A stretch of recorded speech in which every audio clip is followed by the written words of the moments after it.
Nous sommes le mardi 7 mai 2024.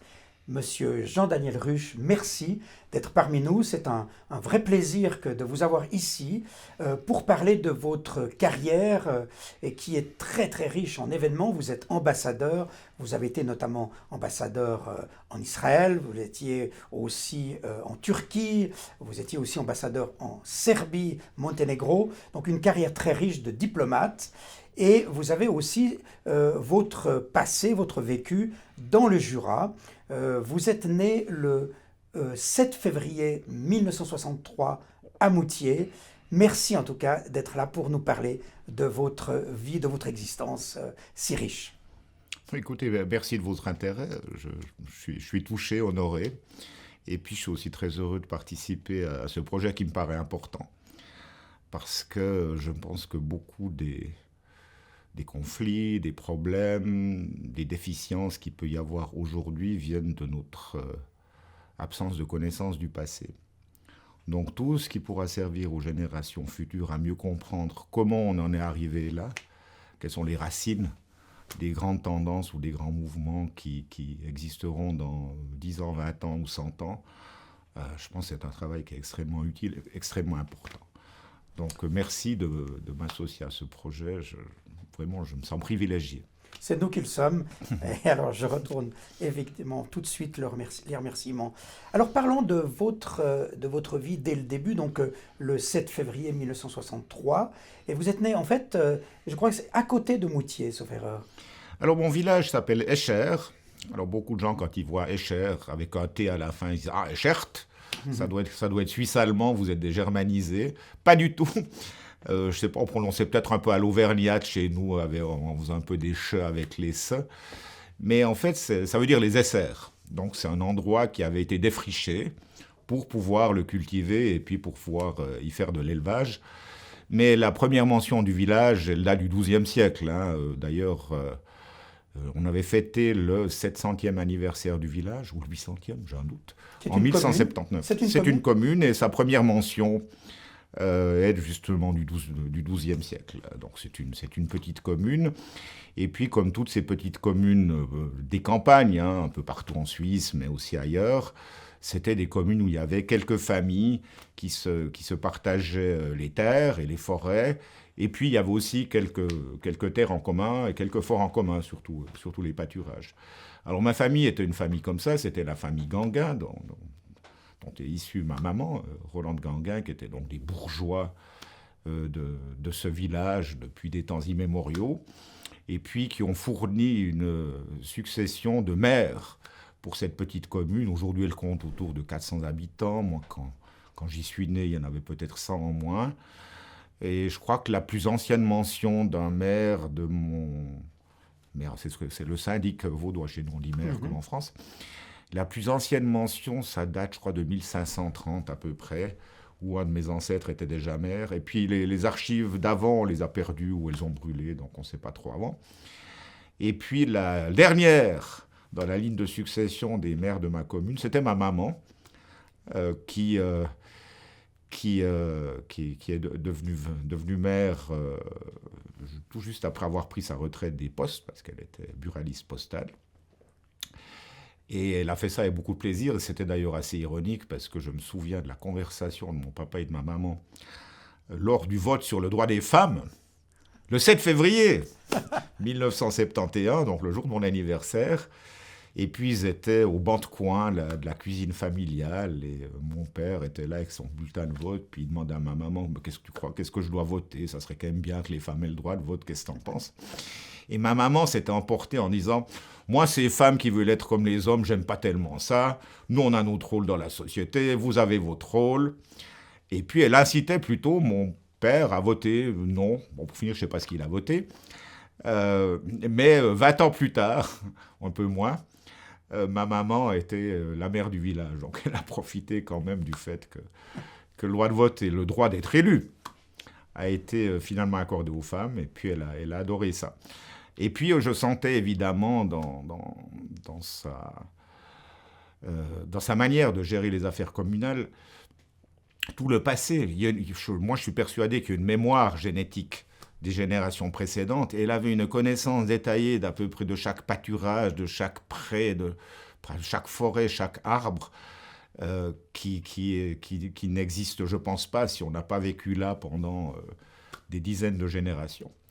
Voilà, alors ça, c'était ma maman qui venait de cette famille Ganguen, qui a perdu son père très tôt. Il avait un peu plus de 20 ans, il avait fait les 2 mobs. Probablement qu'il avait un peu trop bu, parce que ces soldats qui attendaient l'ennemi, c'était un peu le désert des Tartares, hein. Donc ils n'avaient rien à faire, alors peut-être qu'ils buvaient, puis à l'époque on ne buvait pas toujours de la bonne qualité. Enfin bref, il a eu ensuite, suite à une bière avariée, un problème de rein, et puis le médecin de campagne a décidé de le soigner à la morphine, ce qui n'a évidemment pas arrangé les choses, donc il est mort jeune. En quelle année? En 54. Donc ça, c'était votre grand-père Ganguen. C'était le grand-père Ganguen maternel, mais que je n'ai jamais connu, hein, forcément. Je suis né 9 ans plus tard. Mais ce qui fait que je suis né dans une espèce de matriarcat. Parce que son épouse, Berthe, née Bixel, ça c'est intéressant parce que Bixel, c'était donc des immigrés, si on veut, des gens qui étaient arrivés au milieu du 19e siècle de Suisse alémanique. Et ma grand-mère a été la première Suisse alémanique à être admise dans la famille, contre les vœux naturellement de mes arrière-grands-parents, enfin surtout mon arrière-grand-mère, Elisa Ganguen, qui était très francophone, très francophile, et puis qui aurait espéré pour son fils un mariage avec une autre famille bourgeoise de la région, comme ça s'était toujours fait. Hein. Jusqu'à la, disons, première moitié du XXe siècle, jusqu'à la première moitié du XXe siècle, il y avait finalement peu de mariages. C'est même pas interreligieux, hein, tout le monde était protestant, mais ces familles bourgeoises avaient tendance à se marier entre elles. C'est aussi lié au terrain, naturellement, parce que comme elles possédaient à peu près tous les meilleurs terrains, il s'agissait de faire les bonnes alliances pour accroître le patrimoine. C'est d'ailleurs une règle un peu universelle partout dans le monde, ce genre de choses. Quand est née votre grand-mère maternelle? Donc la grand-mère Berthe, bien née Bixel, qui avait été mobée par sa belle-mère Elisa dans son enfance. Enfin, je me souviens de soirées où elle me racontait tout ce qu'elle avait dû souffrir et endurer en s'occupant notamment des membres malades de la famille. Elle, tout d'un coup, elle est devenue un peu la matriarche, parce que c'est elle qui avait la signature. Hein. Si on voulait vendre un terrain, c'était elle qui décidait. Et puis, elle avait ses 3 filles. Elle a marié ses 3 filles. Une, l'aînée, un catholique du Nord, de ce qu'on appelle le Nord. Chez nous, c'est le Jura Nord qui est devenu le canton du Jura, le Jura Sud qui est resté bernois. Et lui, c'était le premier catholique entré dans la famille. Et puis, les 2 autres filles ont été mariées justement à des immigrants ou des descendants d'immigrants de l'Emmental, mon père, Ruhr, et puis mon oncle Leuenberger. Et ces familles étaient en général très pauvres. Alors parlons peut-être quelques mots de votre grand-maman. Elle était née en quelle année, votre grand-maman maternelle? Elle était née le 20 février 1901. D'ailleurs, si je peux me permettre une anecdote, à l'époque, on calculait, hein, parce que mon grand-père, donc son mari, était né le 3 février. Ma maman était née le 3 février. Ma tante, l'aînée, était aussi née le 3 février. Celle du mien avait eu un peu d'avance parce qu'elle était née le 26 janvier, donc elle avait une semaine d'avance probablement. Moi, je suis né le 7 février. Enfin, à partir du 1er mars, les anniversaires, c'était réglé dans la famille.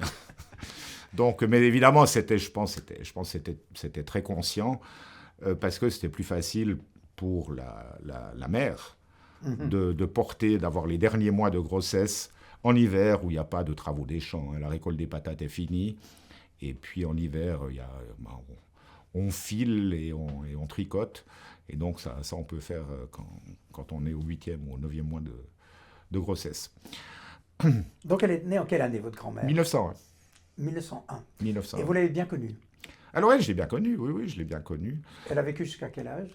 Elle est morte en 1989, donc elle est morte à peu près à 88 ans, ce qui était déjà un bel âge pour elle. La dernière partie de sa vie est un peu difficile parce qu'elle s'était cassé l'épaule et donc elle ne pouvait plus faire autant de travaux qu'avant, même si elle se débrouillait avec une main. Il y avait la main gauche, elle ne pouvait plus l'utiliser, donc elle se débrouillait assez bien. Mais c'était une de ces femmes paysannes suisse-alémaniques qui était incroyable. Attends, elle faisait tout, hein, forcément. Comme son mari était mort jeune, elle a continué à tenir le train de ferme pendant un moment, et puis ensuite elle a vendu les vaches, elle a continué à vivre de ses rentes. Elle vous a parlé un petit peu, elle vous racontait un peu sa vie.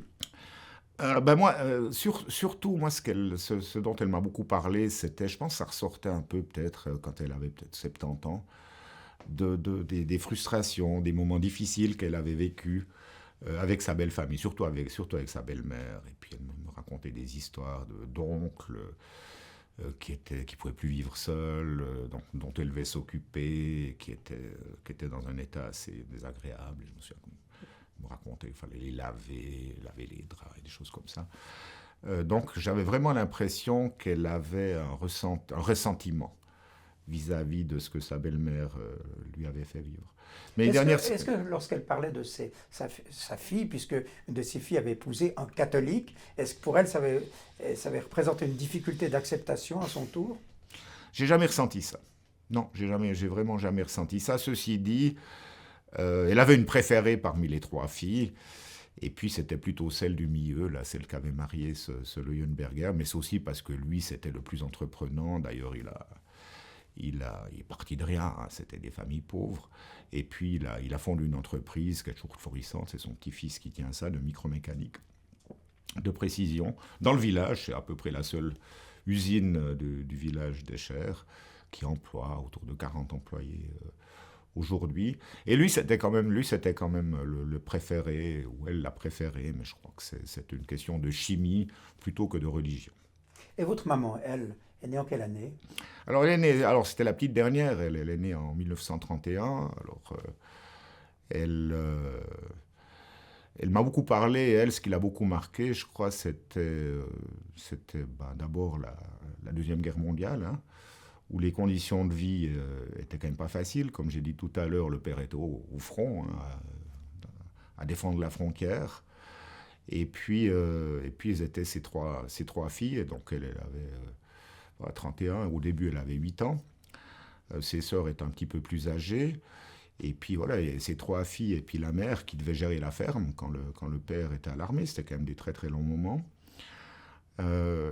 Et puis après, il y a eu cette espèce de libération qui, après 1945, où il y a eu l'essor économique qu'on connaît, et puis je crois que tout le monde en a profité. Ma mère, je sais qu'après, elle a vécu une vie extrêmement joyeuse. Elle adorait sortir, elle adorait danser. À l'époque, on allait au bal, hein. On allait danser au bal. Et puis, je crois qu'elle avait beaucoup de succès aussi. Elle me racontait quand un bourgeois d'un village voisin l'a raccompagnée à la maison. Alors, est-ce qu'il y avait un baiser ou pas? Ça, elle n'est jamais entrée dans ce genre de détails, parce qu'on est quand même assez prude dans la famille. Mais là, je vous dis, nous, on se comportait bien, évidemment. Donc, voilà l'histoire de ma mère. Mais c'est aussi le fait d'être la 3e. Alors, forcément, la 3e, ça veut dire qu'on hérite des jupes des aînés, on hérite des chaussures des aînés, on hérite un peu de tous les vêtements des aînés. On se sent aussi toujours un peu discriminé. Elle a toujours regretté de jamais avoir pu faire un apprentissage. Elle aurait voulu faire un apprentissage de couturière. C'était une excellente couturière. Mais voilà, enfin, il n'y avait pas... ça ne se faisait pas à l'époque. Et puis bon, c'était des familles quand même assez pauvres. Donc, elle n'a pas pu faire un apprentissage, ce qu'elle a toujours regretté. Bon, donc, elle est allée à la poste, alors, du coup. Alors, après, c'est parce que c'était la tradition familiale. Ah. Ma grand-mère tenait le bureau de poste. Mon arrière-grand-mère tenait le premier bureau de poste. Alors, en plus, disons, du travail de la ferme. Oui, oui. Donc, c'était le bureau de poste, puis c'était un peu le magasin communal,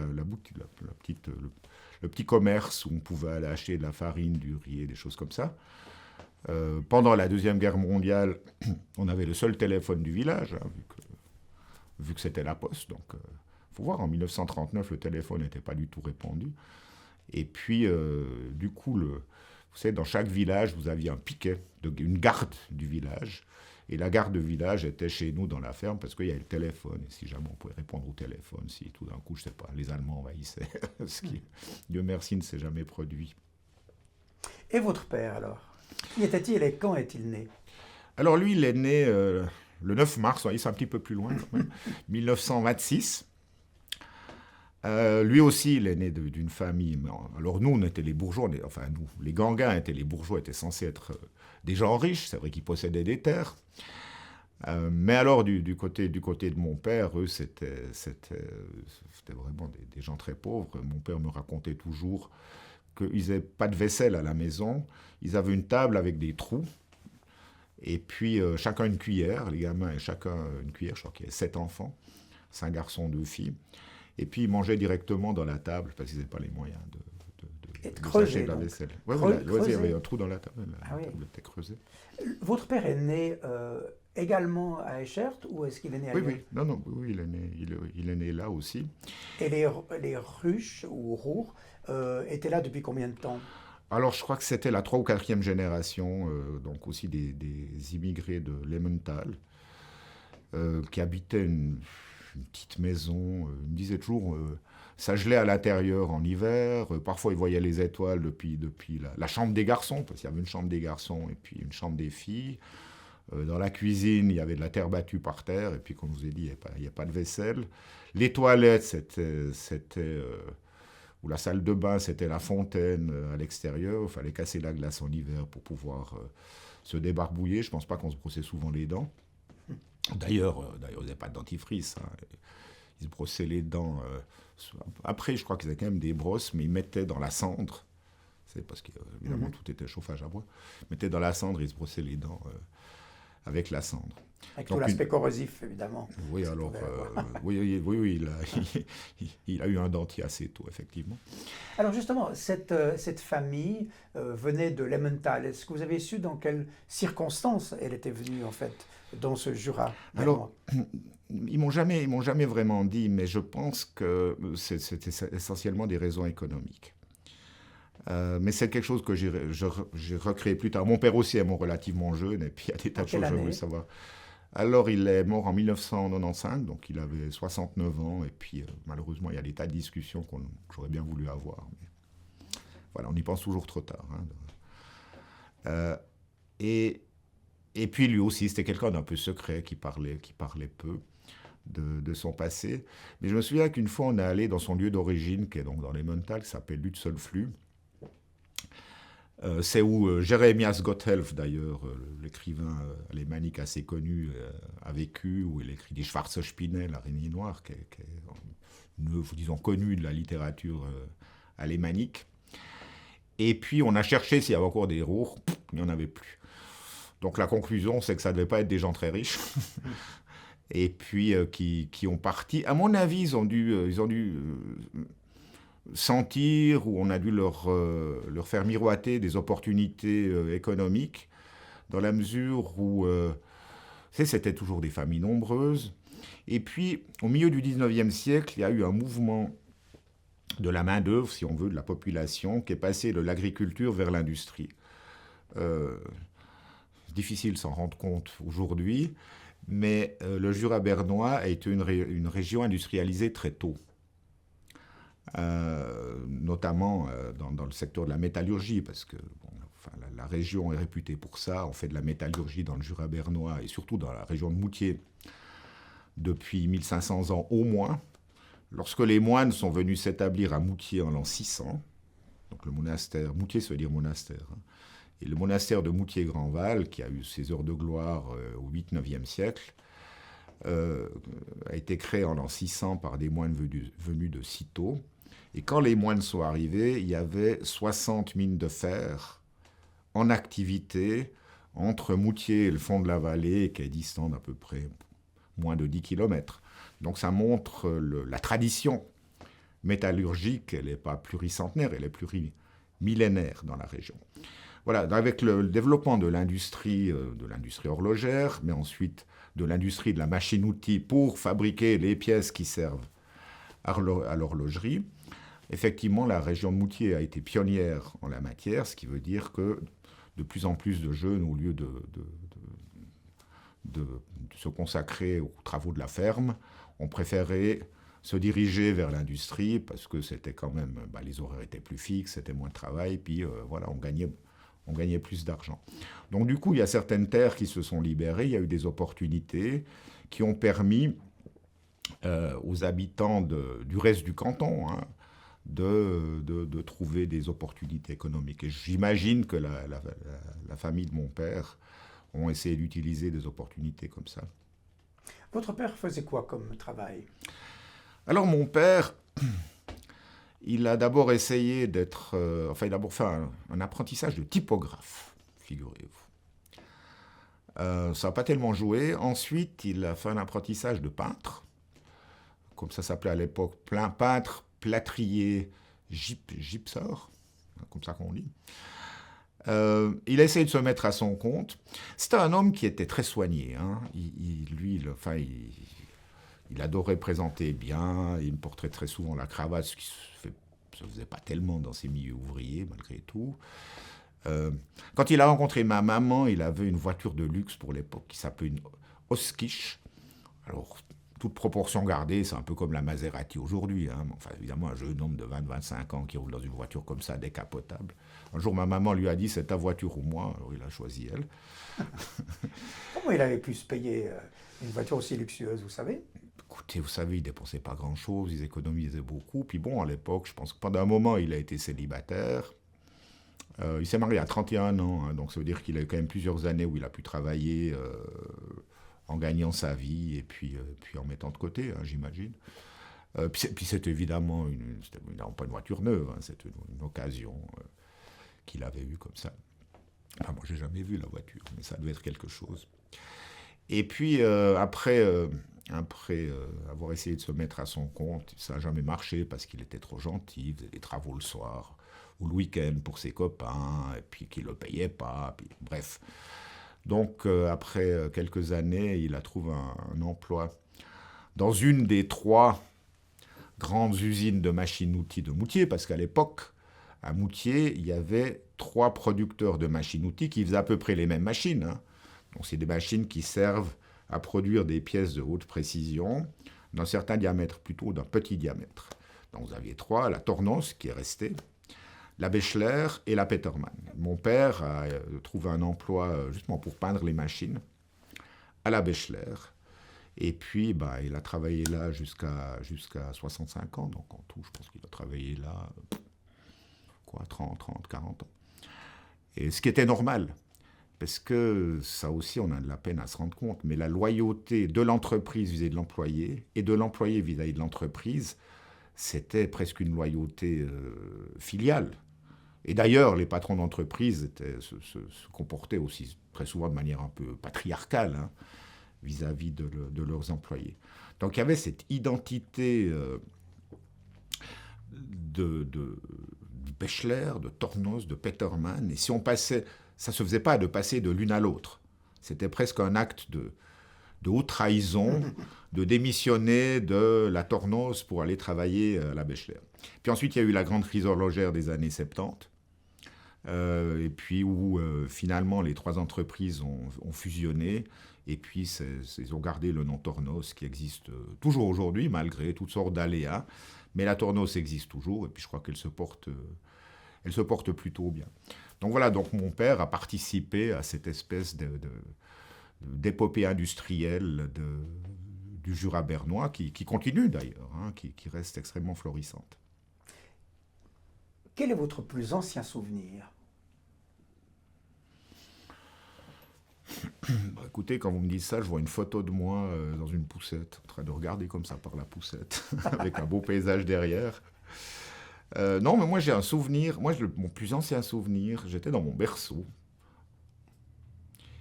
Alors, je ne sais pas si c'est un fantasme ou un souvenir. Et puis je crois que je devais pleurer ou être agité.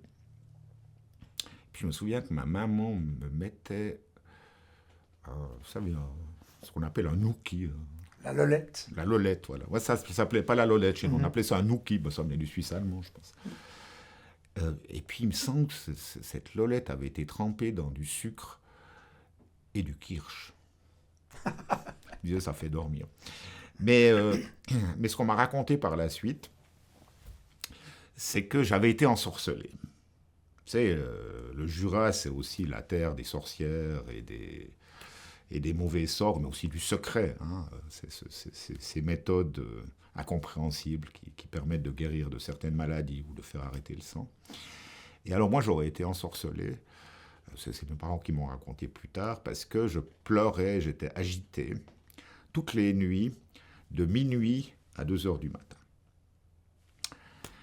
Et puis à 2 heures du matin, ça s'arrêtait. Et ils ont tout essayé, de planter des couteaux dans la porte, de mettre des ciseaux sous le matelas. Et je crois que pour finir, ils se sont adressés à l'exorciste catholique de Delémont. Delémont avait un exorciste, je crois que c'est très récemment qu'il n'y a plus d'exorciste à la curée, à la paroisse de Delémont, donc catholique. Hein. Et puis à partir de là, apparemment, il a réussi à renvoyer le sort, le mauvais sort, à la personne qui m'aurait ensorcelé et que ma maman connaissait, enfin maman en tout cas, mes parents étaient persuadés que c'était cette femme qui m'avait ensorcelé. Donc ça, c'est les plus anciens souvenirs. Mais c'est extrêmement intéressant ce que vous dites, parce qu'au fond, ça veut dire qu'il y avait une croyance alors claire dans les gens du village que la sorcellerie était possible, existait, et était le fait de personnes bien réelles. Oui, oui, mais enfin, moi je peux vous citer un exemple beaucoup plus récent. C'était dans les années 80, je pense. Ça, c'était mon oncle, l'entrepreneur, celui qui a créé l'usine, il avait des vertiges. Et puis, mais des vertiges c'était un peu façon crise d'épilepsie. Et puis, il devait se coucher, il tremblait un moment, il bavait, puis après, ça allait de nouveau. Il a tout essayé, il a consulté toutes sortes de médecins, il a fait des scanners, tout ce que vous voulez, on a trouvé.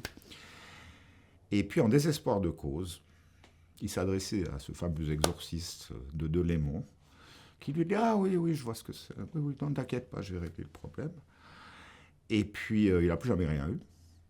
Par contre, la personne qu'il soupçonnait de lui avoir lancé un sort, lui, il a fini à l'hôpital avec les mêmes symptômes. Donc, oui, parfois, c'est plus que de la croyance. Ou c'est de la croyance qui est étayée quand même par certaines indications. Et puis, évidemment, l'autre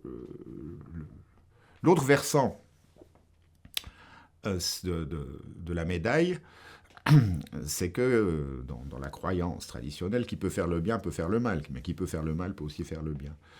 Or, la personne en question, là, qui aurait jeté un mauvais sort à mon oncle et ensuite qui a fini à l'hôpital, c'est aussi celui que j'ai appelé une fois alors que j'étais à Belgrade, parce que mon épouse s'était brûlée méchamment à une casserole. Et puis, il lui a fait il lui a fait le scret, comme on dit dans le Jura bernois, et ce qui fait qu'elle n'a jamais eu de brûlure, rien du tout. Donc ce même personnage qui avait jeté un sort négatif à votre oncle était aussi capable de jeter un sort positif. De soigner les brûlures. Dans le cas qui vous a concerné, donc cette personne qui était censée avoir jeté un sort maléfique contre vous, est-ce que vous avez su qui elle était ? Bien sûr, je sais très bien que c'était. C'était une femme qui habitait... d'ailleurs, c'est assez curieux. On disait qu'elle avait un grimoire. Alors, je me souviens une fois avec des copains, on s'est dit on va aller lui voler le grimoire. Puis après on a tous eu peur et on n'a jamais osé y aller. Mais un beau jour, sa maison a brûlé. On n'a jamais su comment. Et puis, on s'est toujours dit, il fallait que ça brûle pour purifier cette maison de toutes les mauvaises ondes qu'il y avait dedans.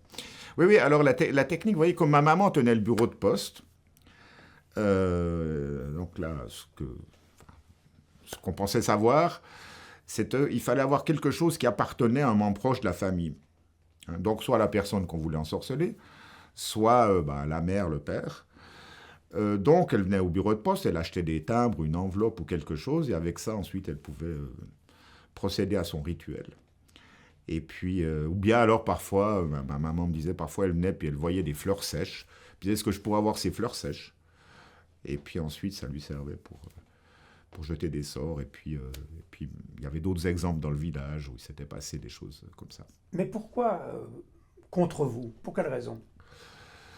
Ben, les enfants sont peut-être plus faciles. Enfin, alors là, encore une fois, hein, moi je ne suis pas un spécialiste de ces choses-là, mais ce qu'on disait dans le village, c'est que quand on possédait ce pouvoir, il fallait l'utiliser.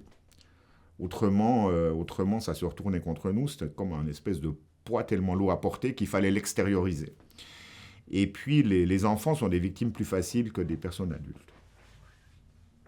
Donc on jetait un sort contre un enfant, au fond, pour se libérer quelque part, se libérer. Se libérer. C'était ça, l'explication hein, qui était courante à l'époque dans le village. Maintenant, j'ai jamais vu d'études scientifiques sur le sujet, malheureusement. Non, mais c'est extrêmement intéressant et surtout très rare qu'on entende ces témoignages comme le vôtre. Est-ce que cette dame, il y a eu d'autres personnes qui ont observé son attitude? Est-ce qu'au fond, elle était connue dans le village pour ses pratiques? Absolument. Oui, tout à fait. D'ailleurs, ma maman qui tenait le bureau de poste, le bureau de poste, c'était en même temps le service social et puis le service de psychologie, voire de psychiatrie du village. Donc, toutes les femmes qui devaient se confier, elles venaient au bureau de poste et puis ma maman passait des heures à écouter telle femme qui avait tel ou tel problème. Et puis, elle avait recueilli pas mal d'histoires, disons assez similaires à celles que j'avais vécues quand j'étais tout petit. Alors quand on connaît quelqu'un, et surtout qu'on estime qu'il a jeté un sort contre votre petit enfant, comment est-ce que les relations peuvent continuer? Lorsqu'elle arrive à la poste, j'imagine qu'elle devait continuer. Comment votre mère agissait par rapport à elle, sachant ça? Curieusement, j'ai jamais ressenti de l'animosité, alors de la méfiance, oui. Mais voilà, c'était son devoir de la servir en tant que buraliste postale, et puis on ne se pose pas de questions, et puis elle lui vendait des timbres, parce que c'était son devoir de lui vendre des timbres. Seulement, est-ce qu'elle pouvait lui poser la question, lui dire, mais enfin, voilà... Ah, on ne parle pas de ces choses-là. On ne voulait pas l'accuser. Hein. Non, on ne parle pas de ces choses-là. Mais vous voyez, par exemple, il y a l'histoire qui me vient à l'esprit, que ma maman m'a racontée beaucoup plus tard. C'est que donc j'étais agité entre minuit et 2 heures du matin. Et puis, un jour, je ne sais pas si mes parents étaient partis pour une ou deux nuits ou pas, mais j'ai dormi chez ma tante. Et puis, dès que ma maman est rentrée, la femme en question, qui possédait ses pouvoirs douteux, est venue au bureau de poste et a demandé à ma mère « Il est où le Jean-Daniel ? Il n'est pas là. » Comme si elle avait senti, elle avait su que j'étais pas à la maison, mais j'étais ailleurs. Et le fait est que chez ma tante, j'ai dormi paisiblement, j'ai pas eu ces soubresauts entre minuit et 2 heures du matin. Ce qui semble être une preuve que cette femme, effectivement, elle avait un intérêt à savoir où j'étais et puis qu'elle faisait des choses bizarres. Vous aviez quel âge au moment où cette chose s'est produite, là, quand vous dormiez pas entre... Je ne pouvais pas encore marcher, hein, donc je devais vraiment tout petit, un nouveau-né, quoi. Ah, 6 mois à 1 année, quelque chose comme ça, je pense. Et ça a duré combien de temps, jusqu'au moment où... Alors ça, écoutez, ça, je ne sais pas. Je ne sais pas, quelques mois, j'imagine. Donc on est allé trouver l'exorciste à Delémont, catholique. Alors lorsqu'on franchissait cette barrière religieuse à des fins, disons, de se libérer, qu'est-ce que ça signifiait pour votre famille, je dirais, de franchir ce pas? Écoutez, mais ça, vous savez, quand il s'agit de soigner un petit enfant, on est pragmatique. Hein. Mais même pour mon oncle, qui lui a toujours été un protestant farouche, un antipapiste féroce, quand il s'est agi de se soigner, il n'a pas rechigné à appeler l'exorciste, même si je l'ai toujours entendu critiquer les catholiques, les papistes et tout ça. Pour finir, on y va. Mais plus fondamentalement,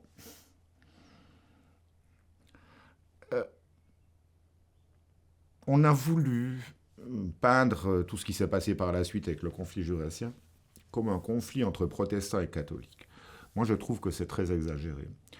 Vous savez, ma famille bourgeoise de la région, là, les vieilles familles de la région, bien sûr, elles étaient passées à la réforme protestante au XVIe siècle, mais enfin, elles ont continué à vivre sous l'autorité temporelle du prince-évêque de Bâle jusqu'en 1815, jusqu'à ce que ce territoire soit donné de force d'ailleurs au canton de Berne.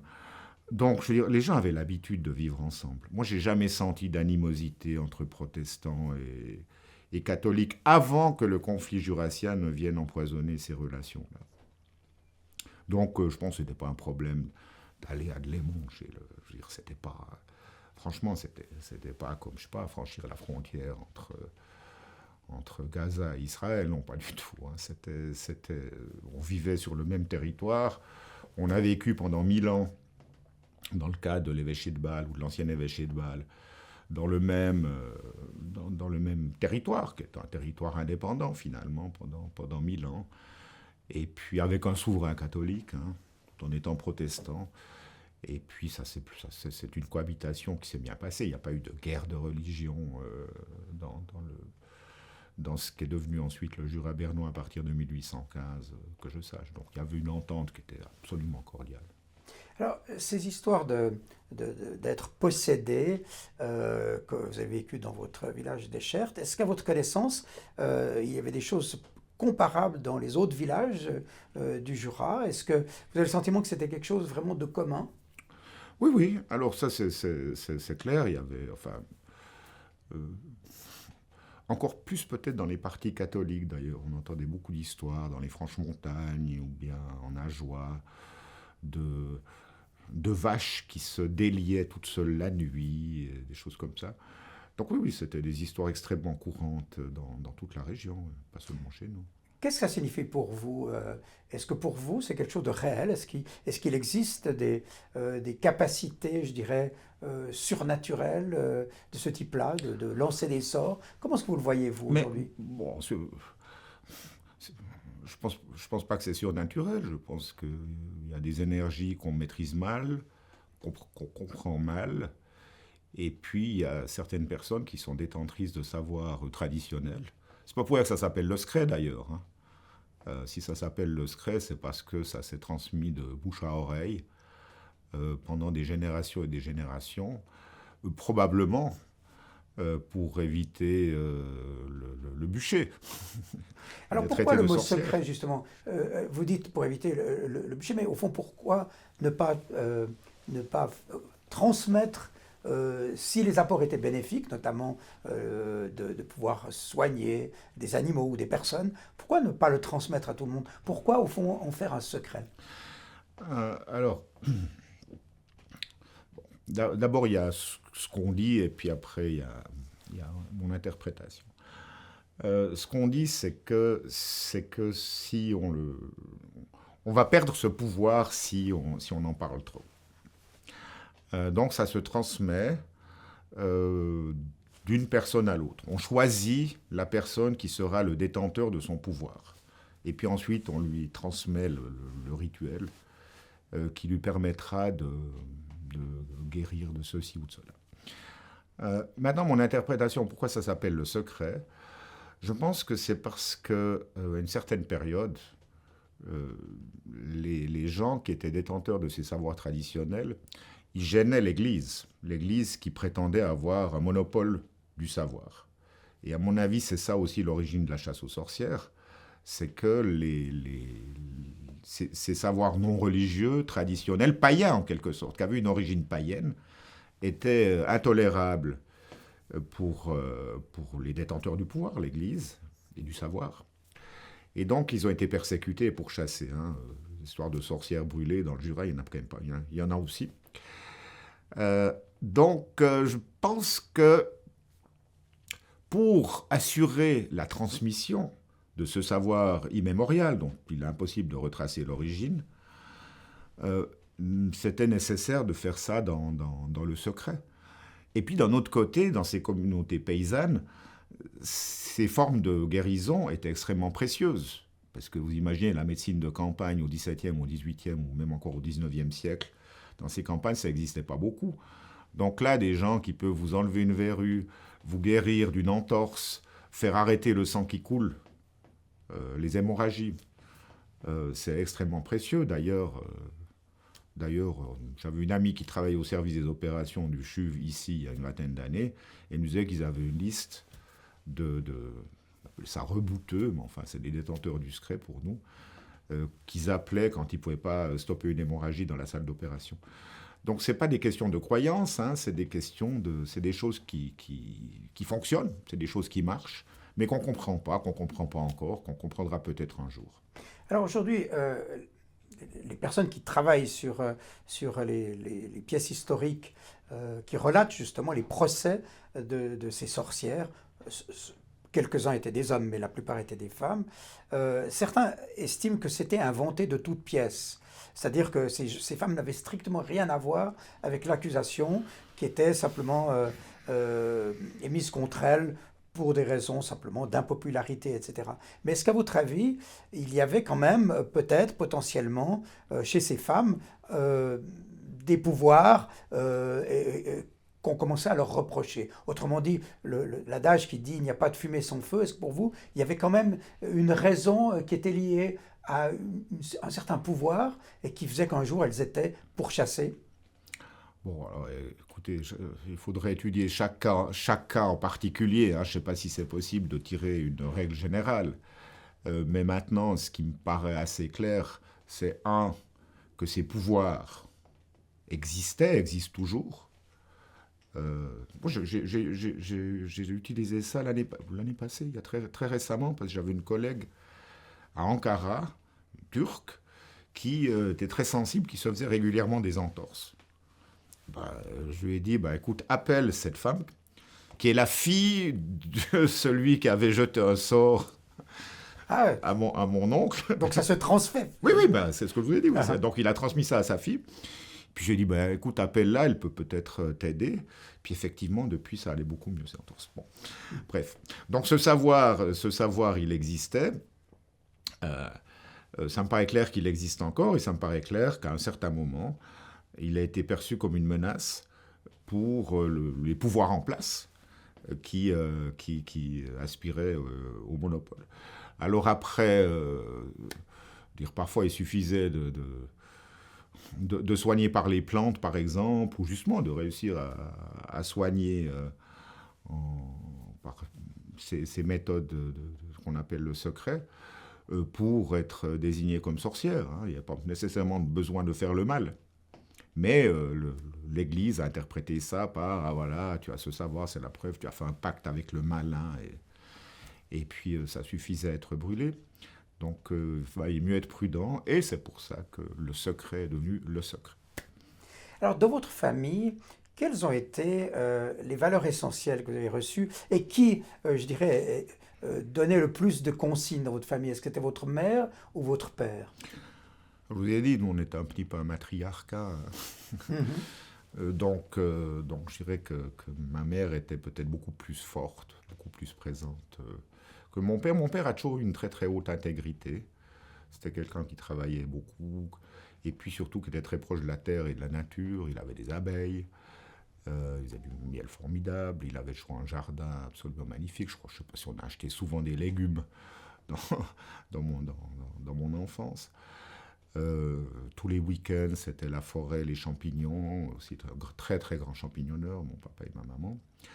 Donc mon père, il m'a plutôt enseigné ces valeurs du travail, de la terre.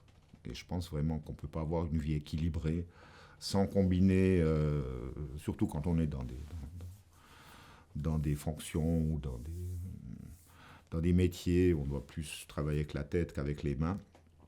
Je pense que c'est essentiel pour avoir un équilibre aussi se livrer à des activités physiques. Et pour moi, j'ai toujours eu des jardins potagers, parce que ça me paraît extrêmement important. Et puis, pour ce qui est de ma mère, je crois que ce qu'elle m'a appris, c'est que déjà, il fallait se battre. Et puis surtout, elle n'a jamais vraiment aimé prendre position. Donc c'était vraiment une femme de dialogue, de tolérance et d'écoute. et surtout d'écoute. C'est aussi le fait d'être buraliste postal. Mais toujours, moi je suis buraliste postal, je dois parler avec tout le monde, je veux écouter tout le monde, je veux comprendre tout le monde, et je veux servir tout le monde. Donc elle a toujours été très très prudente, disons, sur l'affichage d'opinions politiques ou comme ça. Et par contre, elle a vraiment cultivé le dialogue, l'écoute, la tolérance. Et je pense que ces valeurs-là m'ont beaucoup accompagné après, surtout quand j'ai eu à travailler dans des crises et des conflits. Vous aviez des frères et sœurs? Une sœur. Plus âgée ou plus jeune? Plus âgée, née en 1959, donc 4 ans de plus. Et qui, elle, a fait quoi comme parcours? Alors, vous savez, à l'époque, moi j'ai été le premier enfant du village à aller au gymnase, au lycée, donc à faire une maturité. Ça ne se faisait pas. Tout le monde, on allait en apprentissage. D'ailleurs, c'était prendre un gros risque pour mes parents, parce que le genre de critique auquel ils ont dû faire face, c'était « Ah, ton fils, il ne sait pas travailler, c'est pour ça qu'il doit faire des études. » Ou bien « Il va nous coûter cher en faisant des études. » Ou bien « C'est un improductif. » Etc. Ça, c'est des genres de critiques que j'ai entendues toute ma vie. Parce qu'à l'époque, ça ne se faisait pas de faire des études. Pourquoi tu veux faire des études? Tu ne vas pas contribuer à la société. Donc, ma sœur, donc j'étais le premier à aller à l'université aussi, forcément, quand j'étais le premier dans un gymnase. Alors, ma sœur, elle a fait une école de commerce, et puis ensuite, elle est devenue secrétaire, ou comme on dirait maintenant, assistante de direction. Et puis, elle a eu quelques beaux emplois, d'abord à Moutier, puis ensuite dans la région lausannoise où elle vit maintenant. Vous avez des liens proches entre frères et On sœurs? se voit régulièrement, on s'appelle régulièrement, on s'entend très bien. On n'a jamais eu de dispute. Ça, je trouve que c'est un bonheur, parce qu'on a toujours réussi à éviter. Je crois que s'il y a une chose peut-être aussi qui marque notre famille, c'est qu'on n'aime pas les disputes, on n'aime pas les conflits dans la famille. Et puis, en tout cas moi, et je crois ma sœur aussi, on a toujours pris soin d'éviter d'avoir des conflits. Mais aussi avec les cousins et cousines. Je veux dire, il y a un jour, on devait se partager les terres. Il y avait 30 hectares de terres agricoles à partager. Alors, ça ne vaut rien, ces terres, mais c'est un attachement sentimental. Puis on dit toujours, c'est mieux de garder un peu des terres agricoles si un jour. Eh bien, 30 hectares de terre, 2 sources, et puis 3 ou 4 forêts. On s'est réunis entre cousins, donc on était 1, 2, 3, 4, 5, 6, de 3 familles différentes, donc les 3 sœurs, les enfants des 3 sœurs. On s'est réunis à 9h du matin, à 5h de l'après-midi, avec les plans et tout ça. À 5h de l'après-midi, on avait chacun 10 hectares. Et puis un nombre équivalent de forêts, et puis les sources, ça a été réglé aussi. Donc c'est quand même la preuve qu'on réussit assez bien à collaborer dans les familles. Vous savez, ce genre de problème, ça peut diviser, déchirer, mais pendant des générations. Et donc moi je crois que ça montre que on a toujours quand même essayé de cultiver les vertus du dialogue et surtout d'éviter les conflits. Comme petit enfant, quels ont été vos premiers intérêts? Qu'est-ce qui vous a fait vibrer quand vous aviez 7, 8, 9 ans? Le football. J'adorais le football. Et puis les livres, la lecture. Moi, j'ai toujours beaucoup aimé lire. Je me souviens qu'un des moments privilégiés, c'est quand mon papa rentrait du travail. On allait sur le canapé du salon. Et puis, il me lisait Tintin. Et moi, j'adorais ça. D'abord, je savais lire avant d'aller à l'école, avant de commencer l'école. J'ai commencé l'école un peu avant aussi, parce que je m'ennuyais à la maison. Et puis, j'avais envie de... Je m'ennuyais, je disais ça, je me souviens. Je ne sais pas quoi faire, je disais souvent ça. Et puis, donc, j'avais envie d'aller à l'école, de lire. Et ça, j'ai toujours beaucoup aimé. Tintin, vous savez, je trouve qu'il faut... J'aime relire toute la série des Tintins comme ça, une fois tous les 2 ans, parce que j'apprends toujours quelque chose de nouveau. Malgré tout ce qu'on peut critiquer sur Tintin, Tintin au Congo, etc. Mais quand même, il y avait des choses qui étaient extrêmement bien vues dans certains Tintins. Je crois qu'on a tous voyagé avec Tintin. C'était un petit peu le premier billet de voyage sur la Oui, planète. Hein. oui, bah oui, puis ça faisait rire. Puis on n'avait pas de télévision, évidemment. À l'époque, il y a ma grand-mère qui avait un poste de télévision en noir-blanc. Et puis je me souviens d'avoir suivi certains matchs de la Coupe du Monde de 1966. Et puis ensuite 1970, évidemment, où là je me souviens un peu mieux. Ça, c'était des moments extrêmement excitants. Donc oui, le football m'a beaucoup fait, m'a beaucoup fait vibrer. Et puis les bandes dessinées m'ont beaucoup fait voyager. Est-ce que vous aviez déjà une idée de ce que vous alliez faire quand vous aviez 10 ans? Vous aviez déjà des souhaits professionnels? Absolument pas. Non, mais alors vraiment pas du tout. Je sais pas, moi, il me semble que j'ai vécu le moment présent. Et puis que j'ai commencé vraiment à me poser des questions après le gymnase, en fait. Comme enfant, est-ce que vous aviez beaucoup de copains, vous étiez plutôt un être sociable ou plutôt solitaire? Non, mais vous savez, dans ces villages, dans ces petits villages, tous les gamins se retrouvaient à l'époque hein, chez l'un, chez l'autre ou dans la rue pour faire des parties de cache-cache, des parties de balade de camp sur la route, hein, ou bien en hiver, des parties de luge à travers le village, parce qu'à l'époque, il y avait encore beaucoup de neige. Moi, je me souviens qu'avant d'aller à l'école, donc avant l'âge de 6 ans, était quoi, 3, 4 garçons du même âge, et puis une fille. Et puis on se retrouvait toujours pour aller dans la forêt, jouer dans la forêt, ou bien je sais pas, creuser des trous, faire des choses comme ça. Mais c'était ces jeux dans la nature. Et qu'est-ce qui a expliqué qu'en fait, vous avez été plus loin, vous êtes le premier du village à avoir fait des études? Au fond, pourquoi? Vous savez, alors, à l'époque, il fallait déjà passer le premier cap qui était aller à l'école secondaire. Et pour ça, il fallait passer un examen quand on avait, je crois, 10 ans, à la fin de la 4e année d'école.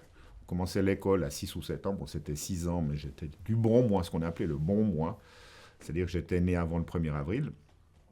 À l'époque, d'ailleurs, c'est assez intéressant, parce qu'à l'époque, l'école finissait à Pâques, avec la communion et la confirmation.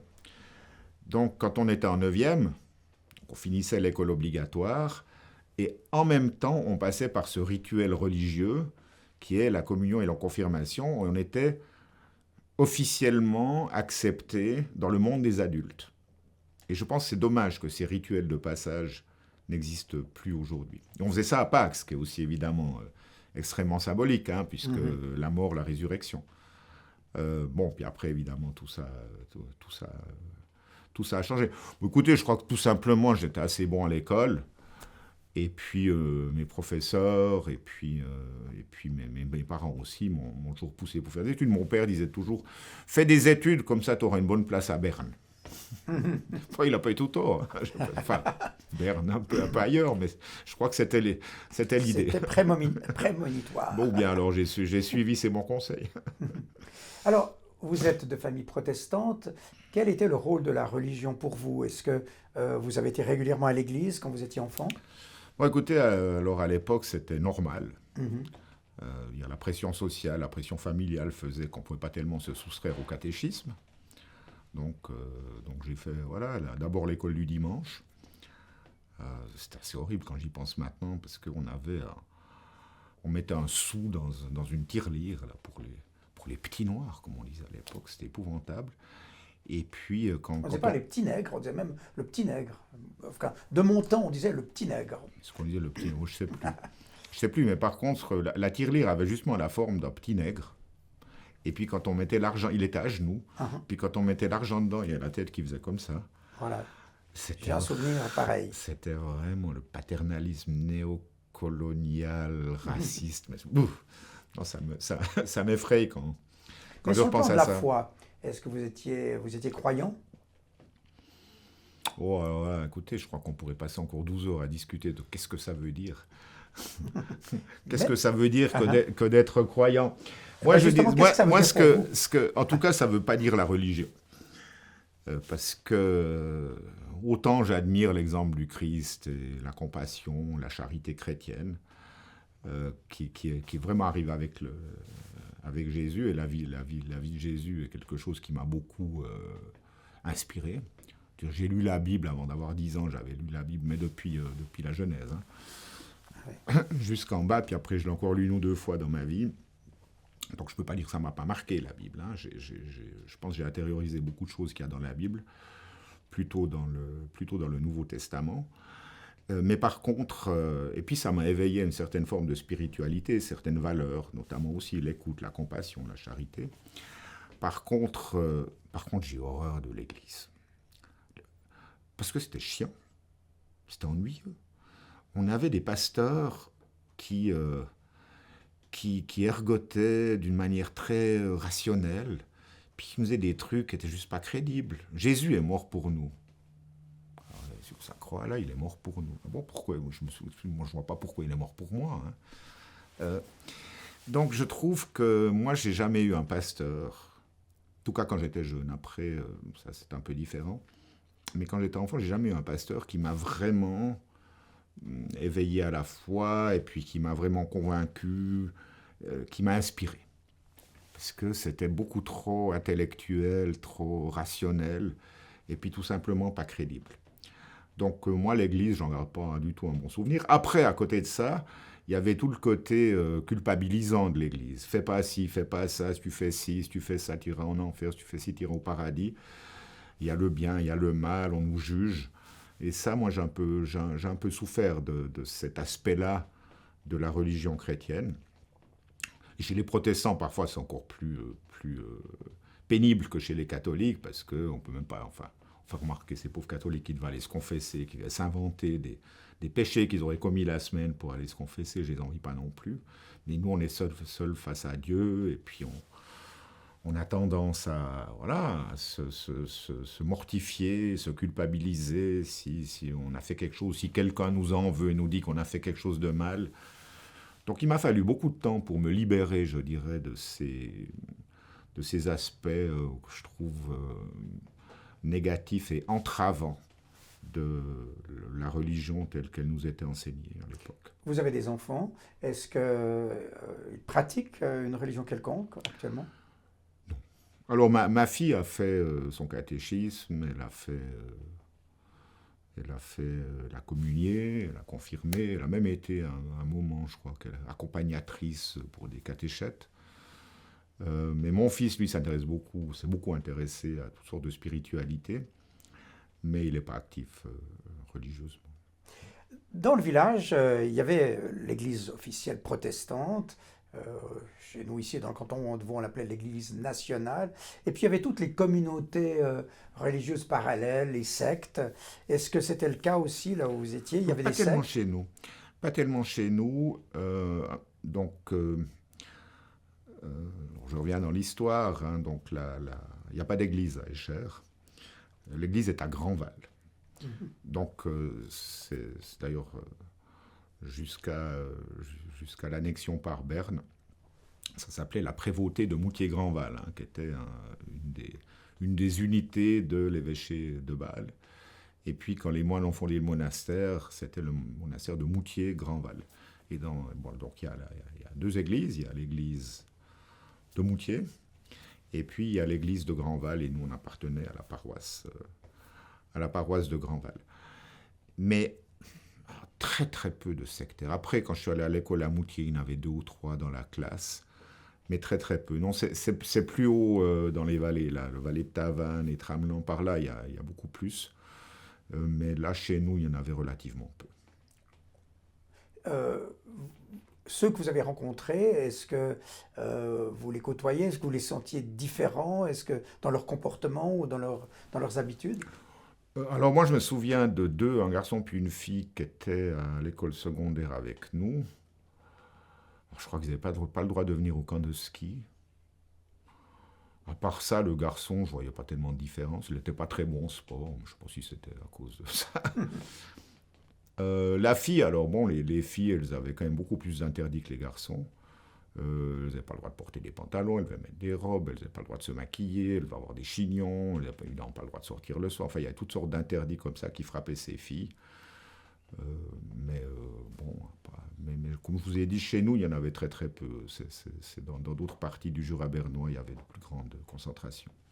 Alors aujourd'hui, le village de Eschert, il fait toujours partie du Jura bernois. Est-ce que dans la mouvance de Moutier, il y a aussi des velléités de se rattacher au canton du Jura ou comment est-ce que c'est aujourd'hui? Oh, pas du tout. Alors, donc, on a voté là-dessus en 2013. Ah, vous avez voté. Donc la Bah, commune, votre commune. c'est-à-dire tout le Jura bernois a voté, hein, de Lanneuville jusqu'à Boncourt, en fait. Et même le canton du Jura a voté sur la possibilité de créer, de recréer l'évêché de Bâle, si vous voulez. Ou de créer un grand canton du Jura avec la partie francophone du canton de Berne, et puis, enfin, le Jura historique.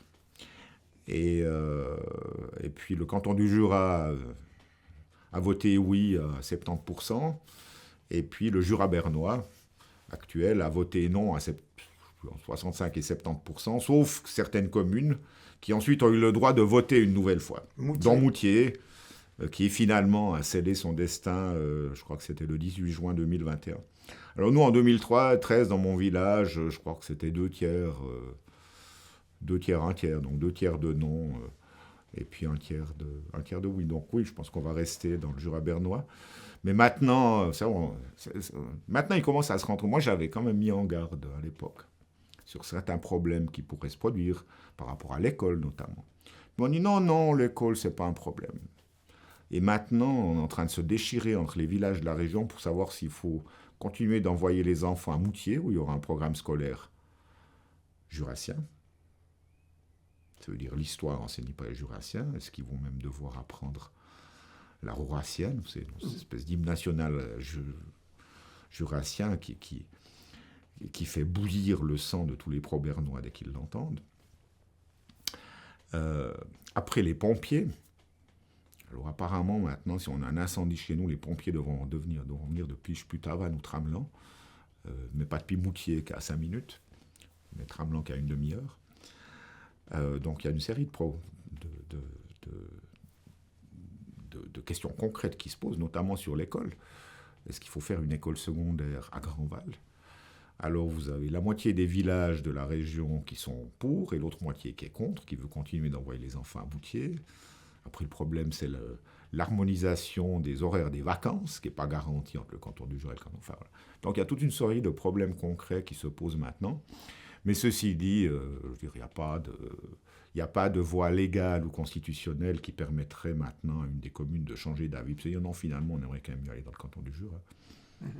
Alors comme enfant, vous entendiez parler de ces rivalités. Il y avait ceux qu'on appelait les béliers, qui étaient les partisans du canton du Jura, face aux sangliers, qui eux étaient les représentants, je dirais, actifs ou militants du maintien du Jura au sein de Berne.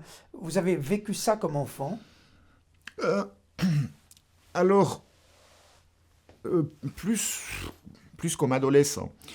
Les béliers ont une existence un peu plus longue. Donc le bélier, c'était le mouvement de jeunes des forces séparatistes qui s'appelait le Rassemblement jurassien. Hein. Et les béliers avaient une activité.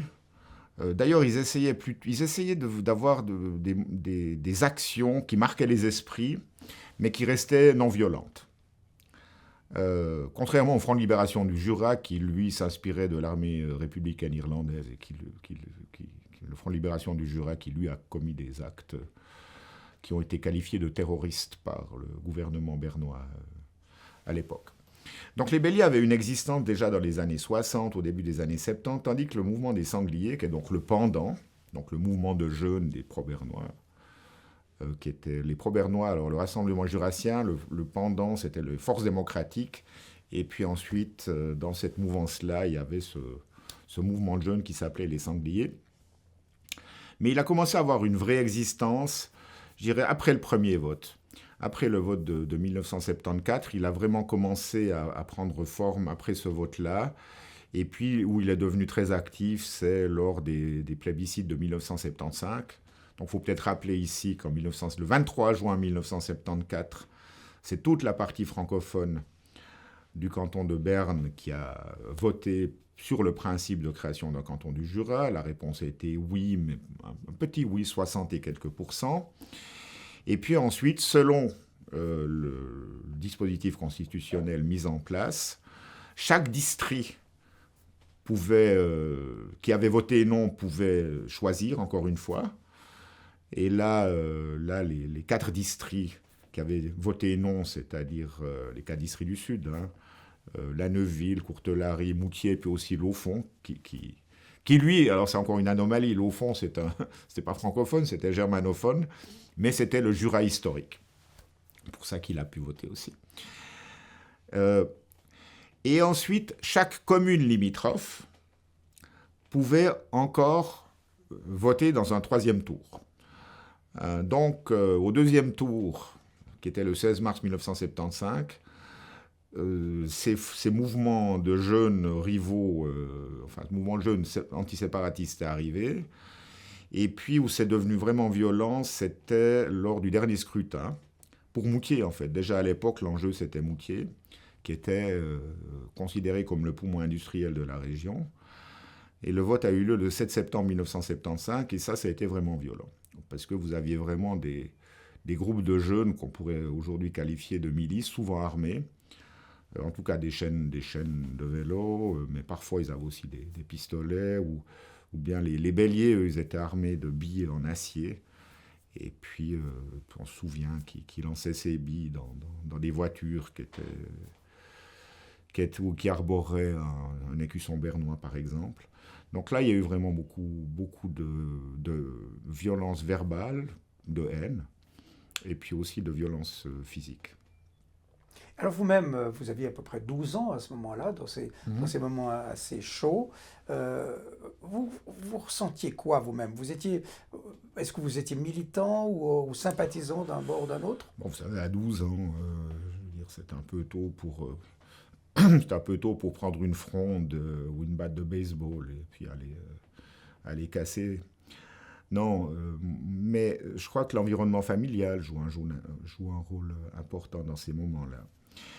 Et puis malheureusement, le protestant qui dirigeait le mouvement séparatiste, c'est pour ça qu'il faut vraiment relativiser ce combat séparatiste, entre séparatisme catholique et antiséparatisme protestant. Donc le leader séparatiste protestant, Roland Begler, avait malheureusement axé son discours sur la francophonie et sur une soi-disant différence culturelle entre les francophones et les germanophones. À un moment, il avait même émis l'idée que les immigrants d'origine emmentaloise, par exemple, comme une grande partie de ma famille, ne devraient pas avoir le droit de vote dans un scrutin d'autodétermination. Mais que par contre, les émigrés jurassiens, donc disons un Ganguen qui aurait habité Genève, aurait eu le droit de vote, mais par contre les Rouch et Leuenberg qui habitaient là ne devaient pas avoir le droit de vote. Alors évidemment, ces idées farfelues n'ont pas passé, mais ça a créé énormément d'animosité. Ma maman a toujours dit, qui était donc cette famille protestante traditionnelle francophone, la bourgeoisie traditionnelle, ma maman a toujours dit, s'il n'y avait pas eu Begler, on serait tous ensemble dans un canton du Jura. Et puis, donc évidemment, ma famille a été divisée, parce que d'un côté, il y avait la famille Erard, donc catholiques du Nord, qui eux étaient séparatistes, tandis que les maris des 2 autres sœurs étaient très antiséparatistes, mais surtout à cause de ce discours qui avait antagonisé. Pas que le discours, il y a eu certaines actions des séparatistes qui ont aussi heurté, comment dirais-je, le sentiment presque la fierté d'être suisse. Je pense qu'ils se sont trompés de cible dans certains cas. Le Front de Libération du Jura, par exemple, a fait sauter des installations militaires. Dans la famille, surtout ma grand-mère, elle était très fière que son mari ait été à l'armée. Elle avait un portrait du général Guisan dans son salon, n'est-ce pas? Il ne faut pas oublier que juste dans les années 90, vous aviez 85% de la population suisse qui était persuadée que c'est le général Guisan et l'armée suisse qui nous avaient sauvés des Allemands. Donc, quand on s'en prenait à des installations militaires, et puis ensuite aussi, il y a eu, je crois que c'était en 1964, si je ne me trompe pas, il y a eu on voulait commémorer les 50 ans de la MOB, la première MOB de 1914, au pied d'une statue qui était à l'époque érigée au Rangier, qu'on appelait la sentinelle des Rangiers. Le Fritz, comment on dit Le ça? Fritz, plus communément le Fritz. Et puis vous aviez le conseiller fédéral, comment il s'appelait, Paul Chaudet, je crois, à l'époque, qui avait été reçu par une haie de drapeaux jurassiens et qui avait en fait empêché que la cérémonie fût tenue.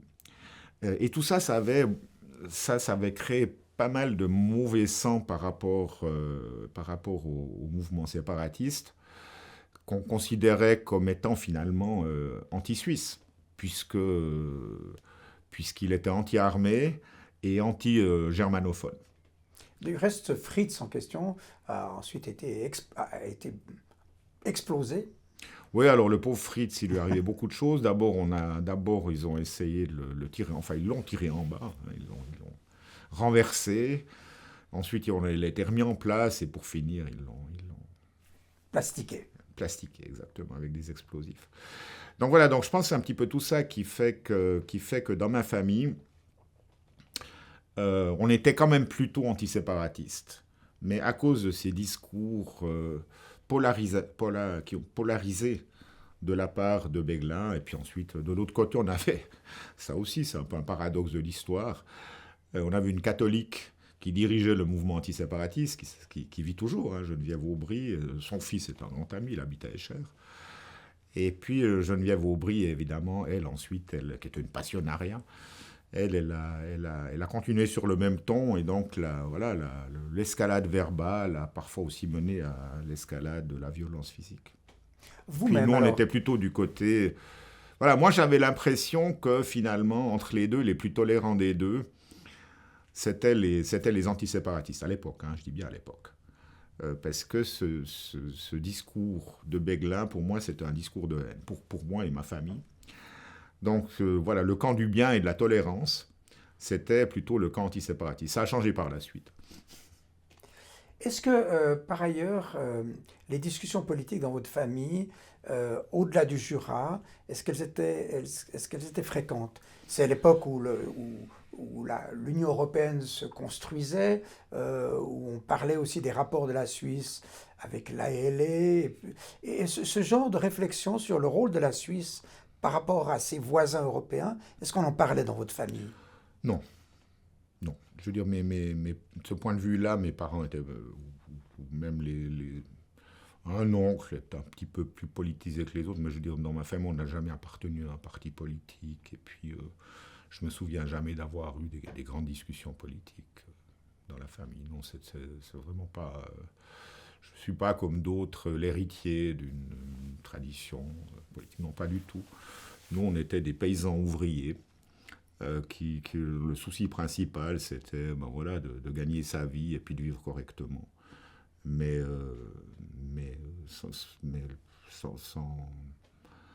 sans vraiment grande vision, sans vouloir faire de la politique. Si ce n'est au niveau local, hein, comme ma mère, qui ensuite est devenue maire du village. Donc c'était... Hors parti ou est-ce qu'elle faisait partie d'un... C'est entente villageoise ou un truc comme ça, mais non. Non, d'ailleurs, c'était intéressant parce que vous savez, dans ces petits villages, on est tout content de trouver quelqu'un qui veut bien être maire. Hein. Et puis, elle avait dû mener campagne, parce qu'évidemment, c'est la première femme à briguer ce poste. Et puis, contre elle, elle avait un gars qui parlait, qui était... Alors lui, c'était un immigrant suisse-allemand de Bref, qui n'était pas là depuis très longtemps, et qui parlait français, qui tranchait l'allemand. Mais pour lui, c'était inconcevable qu'une femme devienne maire. Vous vous rendez compte? On était quand? 1989, je crois, quelque chose comme ça. Ah oui. Non, avant. Non, 1900. C'était au début des années... alors, 1931... Ça devait être vers 1981, par là. Non, 1900... Non, attendez. Non, ça joue 60 ans. Non, 91. Oui, 89. C'était 89. Ah oui. Voilà. Et c'était pour lui complètement inconcevable. Donc, ma maman avait dû mener une vraie campagne.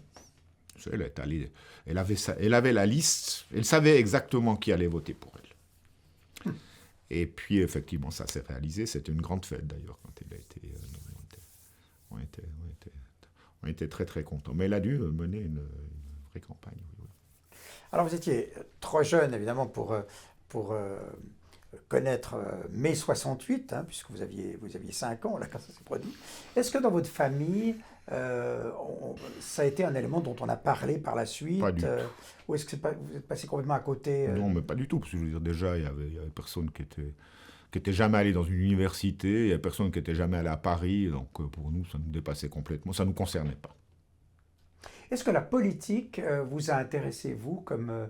alors, on a parlé évidemment des positions par rapport à la création du Jura, mais au-delà de ça, est-ce que la politique vous intéressait quand vous étiez adolescent ou jeune? Est-ce que vous êtes intéressé à une prise de position politique particulière? Alors moi, bon, je veux dire, mon éducation politique, c'est vraiment le conflit jurassien, hein. Mhm, Donc moi, j'ai plutôt vu enfin, tout ce qui était politique sous cet angle-là. mhm, Mais par contre, entre les socialistes, les radicaux, les PDC, alors le PDC, non, parce qu'ils sont catholiques, donc ça, c'était dans la famille, c'était exclu qu'on vote mhm. PDC, évidemment. Mais autrement, moi, j'ai découvert, si vous voulez, ce monde-là beaucoup plus tard. Et puis, j'ai jamais réussi à m'identifier à un parti. Vous n'avez jamais été inscrit à un parti politique Non, quelconque. non. Est-ce que vous vous sentiez plutôt d'une tendance plutôt de gauche, plutôt de droite ou même pas? Mais sur certains, ça dépend un peu, je sais pas, moi, sur le coût des assurances maladie, je me sens plutôt proche du Parti socialiste parce que je trouve que c'est un coût insupportable pour tellement de familles qu'il faut faire quelque chose. Euh, Maintenant, pour ce qui est de l'économie, de la liberté économique, je me sens plutôt proche de la droite, du Parti radical, comme ça. Parce que je trouve qu'il faut mettre le moins d'entraves possible, de barrières possibles à la liberté d'entreprendre. Donc vraiment, c'est sujet par sujet, hein. Je ne peux pas dire qu'une une des tendances politiques fortes du pays disons, m'enthousiasme. Bon, après, il y a encore les Verts. Alors évidemment, d'un côté, alors, les ambitions sont excellentes. Moi, je pense qu'il faut effectivement plus d'énergie renouvelable. Il faut moins d'engrais, il faut moins d'emballage, etc., etc. Mais ça, je le pratique au quotidien. Maintenant, d'un autre côté, parfois, on veut aussi aller trop loin dans certaines revendications, dans certaines réglementations. Et donc, je trouve que ce qui fait la beauté de la Suisse, c'est que, vu la composition de notre Parlement, je trouve qu'on trouve en général des compromis très mesurés. Et moi, si vous voulez, j'ai assez confiance dans le système politique suisse parce que, Dieu merci, on n'est pas sous la domination d'une tendance et d'un parti et que le système oblige à des compromis qui, en général, aboutissent à des mesures, à des règles qui sont assez raisonnables. D'ailleurs, la preuve, c'est que économiquement, malgré les inégalités, hein, que je ne veux surtout pas négliger, mais économiquement, on ne peut pas dire que la Suisse va mal si on compare à tous les autres pays, en tout cas les pays qui nous entourent. Et je pense aussi le résultat du fait que les intérêts, aussi les intérêts économiques, que ce soit des ouvriers ou des entreprises, finalement, elles se rejoignent tous au Parlement fédéral et au gouvernement. Et puis, finalement, elles fusionnent dans des compromis qui permettent quand même d'avancer d'une manière assez équitable pour tout le monde. Même si c'est pas parfait, mais je trouve qu'on s'en sort pas trop mal. Alors parlons du choix de vos études. Donc vous avez été le premier, on l'a dit, à faire des études dans votre village. Qu'est-ce que vous avez souhaité faire et à quel moment se sont dessinées, je dirais, vos, vos décisions et vos choix? Alors, bon, au gymnase, j'ai remarqué que j'aimais bien l'histoire, mais ça, c'est aussi par rapport à depuis ma plus petite enfance, hein. Donc, moi, Tintin, ça fait voyager, mais ça donne aussi envie d'en apprendre plus. Et puis après, ouais, après les lectures d'adolescents, je me souviens, je crois, les aventures de le Mark Twain, là, les aventures de Huckleberry Finn. Bon, donc moi j'ai toujours beaucoup lu, ça m'a beaucoup fait voyager, j'ai toujours j'ai adoré l'histoire. Aussi parce qu'on venait de cette région où on parlait d'histoire tous les jours, hein, quand on s'engueulait aussi à l'école secondaire à 14-15 ans, même avant 13 ans. On s'engueulait entre séparatistes et antiséparatistes sur des points historiques où chacun arrivait avec son narratif historique. Je ne pense pas que ça se fait quand même tellement souvent où on a ce genre de confrontation à des âges aussi jeunes. Et donc l'histoire m'a toujours intéressé. Ensuite, j'ai remarqué aussi au gymnase que j'étais bon en histoire et que ça continuait évidemment à m'intéresser, mais cette fois dans une perspective un petit peu plus large. Après, l'adolescence, c'était le moment un peu des interrogations existentielles. C'est aussi à ce moment-là que j'ai découvert les philosophies orientales qui m'ont beaucoup intéressé à une certaine époque. Et puis, donc, du coup, l'envie d'aller voir à quoi ça ressemble. Un autre centre d'intérêt que j'ai eu, disons, entre 10 et 20 ans, c'est le théâtre. Je fais énormément de théâtre amateur, aussi au gymnase. Et puis, j'avais dit à mes parents un jour, j'aimerais faire une école de théâtre. Il paraît qu'il y a une bonne école de théâtre à Bruxelles. Et la réponse a été, apprends d'abord un métier, après tu pourras faire du théâtre. Il faudra pour gagner de l'argent, parce que, évidemment, le métier d'artiste avait mauvaise réputation dans ces milieux ouvriers. On travaillait à la sueur de son front pour gagner sa croûte. Alors on imaginait mal que d'aller s'amuser sur des planches, ça puisse permettre de gagner sa vie. Bref, je ne savais pas trop quoi faire à la fin du gymnase. Et ce que j'ai décidé, c'est de faire une année sabbatique. Donc je suis allé travailler dans une usine, l'usine de mon oncle, 3 mois. Comment elle s'appelle, cette usine? C'est son nom à lui, Gilbert Leuenberger SA. D'accord. Voilà. Qui faisait des machines? Non, alors lui, il achetait les machines, et puis il faisait... Mais lui, il mériterait aussi de passer des heures avec... Enfin, il est mort, là, il est mort en janvier, à 98 ans. Et puis, il a eu une vie incroyable, quoi. Il a commencé comme... domestique chez un gars qui avait des chèvres, il vomissait chaque fois avant d'entrer dans l'écurie tellement ça sentait mauvais.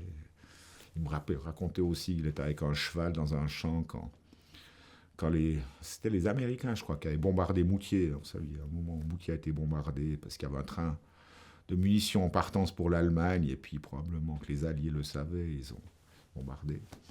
Et puis, il était là avec son cheval dans un champ quand l'avion descendait en piqué, puis remontait de l'autre côté. Et puis, à 10 mètres ou 20 mètres au-dessus de lui, le cheval s'était sauvé. Enfin, il m'a raconté toutes sortes d'histoires comme ça.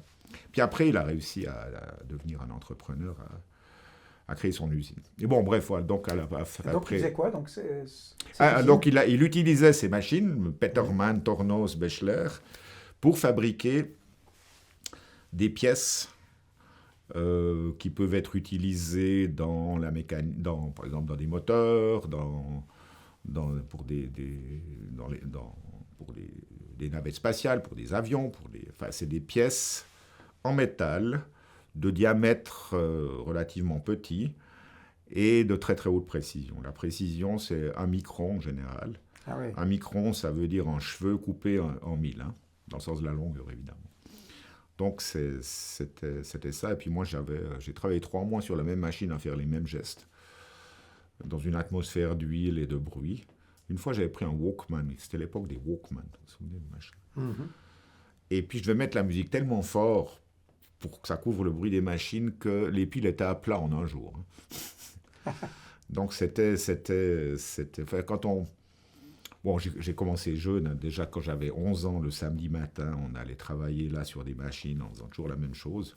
Enfin, on recevait 5 francs de l'heure. Quand on a 11-12 ans, c'était quand même assez sympa à l'époque. Oui. Ouais. Et puis, mais je dois dire que quand on travaille dans ce genre d'ambiance, ça motive pour faire des études. Mm-hmm. Parce que c'est quand même des travaux qui sont difficiles. Ah oui. Difficiles. Bon, maintenant, ça se fait presque plus, hein, ce genre de choses, parce que les machines sont plus sophistiquées. Et puis, elles réussissent à faire toutes les opérations sur la machine. Et il n'y a pas besoin de donner ensuite pour faire certains détails. Ce qu'on appelait la reprise, c'est-à-dire où on reprenait les pièces pour régler certains détails. Maintenant, ça se fait pratiquement plus. D'ailleurs, c'était presque des femmes qui étaient employées dans ce département, parce que, je sais pas, Il fallait, à l'époque, il y a quand même beaucoup de femmes qui n'étaient pas qualifiées. On parle des années 70, même 80. Surtout des femmes d'immigrants italiens, beaucoup d'Italiens, Espagnols. Et puis, pour ces femmes, c'était un apport financier important. Et puis peut-être qu'elles avaient une certaine... Elles travaillaient peut-être... Enfin, on me disait qu'elles travaillaient plus de précision. Ça, je sais pas, avec les doigts aussi. Les doigts étaient peut-être plus agiles pour mettre ces petites pièces dans les pinces et puis ensuite amener l'outil. Alors voilà, donc j'ai travaillé 3 mois à la fin du gymnase. J'ai gagné suffisamment d'argent et puis j'ai fait mon grand voyage initiatique. En commençant par le Sri Lanka, c'était en janvier, je crois. Donc c'était sympa, on était au chaud. Ensuite, je suis monté... Alors, c'est en quelle année, ça? Ça, c'était 81. Vous aviez 18 ans. J'ai fêté mes 18 ans. Non, attends, 81 ou 82? Non, je crois que c'était 82. 82. Donc j'ai fêté mes 19 ans. Dans un endroit extraordinaire, c'est... Adam's Peak, le pic d'Adam, à Sri Lanka, c'est la plus haute montagne de Sri Lanka. Et puis, à la pleine lune de février, je crois que c'était mon anniversaire, il y a un pèlerinage. Alors, j'ai fait ce pèlerinage, puis j'étais avec des gens d'un village. J'avais aidé un pauvre vieux à monter tout du long. Mais il était maigre, décharné, tout mince, tout vieux, tout courbé. Puis c'est quand même 2 heures de montée par des escaliers comme ça. Puis toutes les 10 minutes, il insistait pour s'asseoir pour fumer une cigarette. Malgré sa condition, qui était quand même pas. Alors, et puis ensuite, on arrive en haut, et c'est extraordinaire, parce que d'un côté, vous avez la lune qui se couche, et puis de l'autre côté, le soleil qui se lève, les deux sur la mer, vu qu'on est sur le plus haut sommet de cette île. Et voilà, et ça, c'est déjà quelque chose, presque une expérience mystique. Et puis ensuite, ensuite je suis allé en Inde, et puis après au Népal, et j'ai terminé ce voyage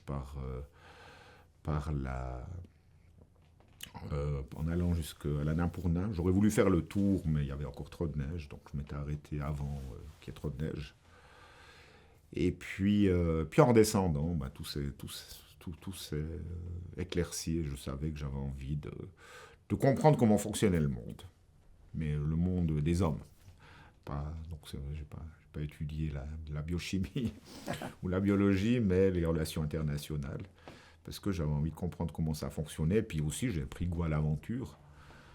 Et puis j'avais envie j'ai envie de voyager. Et puis en plus, on réussissait à voyager en étant payé, en ayant un travail intéressant. Et alors dans votre famille, justement, vous aviez déjà innové en étant le premier qui faisait des études, et là, peut-être aussi le premier qui partait si loin. Non, j'avais des cousines. Vous savez, c'est un peu...